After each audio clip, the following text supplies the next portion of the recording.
մանրադառնալ։ Ես հատուկ ձեզ համար դուրս եմ գրել, ինչ են ձեզ ասել։ Ինձ ասել եմ, ես չեմ նայել։ Քաղաքացիական պայմանագրին։ Տեսած տիպել գնալ եւ նախրի միջից պատճել ամենաբարձր զռացող էշի ճակատը։ Դա կարծես թեւավոր խոսք դարձավ սրանց մասին։ Հիմա ուզում եմ վերջին զարգացումները հաշվի առնելով շարունակել միտքս։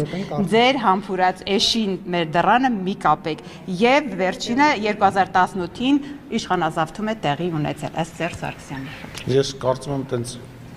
տենց մտածել եմ, որ բավարար չի այդ բանավեճը իր եւ Ռոբերտ Քոչարյանի մեջ, թե ով է իշխանության բերել քաղաքացիական պայմանագիրը եւ միջի հիմա չի հասկացել, որ այսուհետ իշխանության բերում է Հայաստանի Հանրապետության ժողովուրդը կամ ինչ որ մեկը չէ, որ ինչ որ մեկին պետք է պատժի եւ դրանով իշխանության բերի եւ կարծում եմ, թե փորձում է այդ բանավեճի մեջ Ռոբերտ Քոչարյանի հետ, այսպես ասած, միավորներ հավաքել, դա իր դե գիտեք ինչ, ինքը որ մեր մասին վատ բան ասում, մեր վարկանիշը բարձրանում է, ես նույնիսկ առաջարկում եմ պարոն Սարգսյանին հաջորդ ընտրություններին իր դեմքով արդեն հանդես գալ ընտրություններին, մասնակցել բանավեճի հանրային հեռուստատեսության, որ նախատեսված է օրենքով,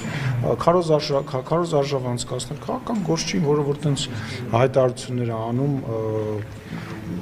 ճիշտ տրամաբանությունը դա է, ինչ վերաբերում է այդ բառերին կապիտուլյանտը բան, ասենք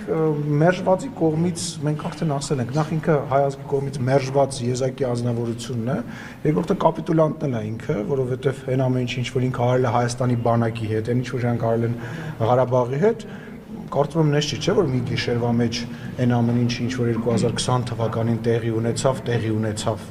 Վերջի վերջո չենք մոռանում, որ 2018 թվականից այս կողմ միակ կառույցը, որի մեջ ոչ կադրային փոփոխություններ են տեղի ունեցել, ոչ որևիցե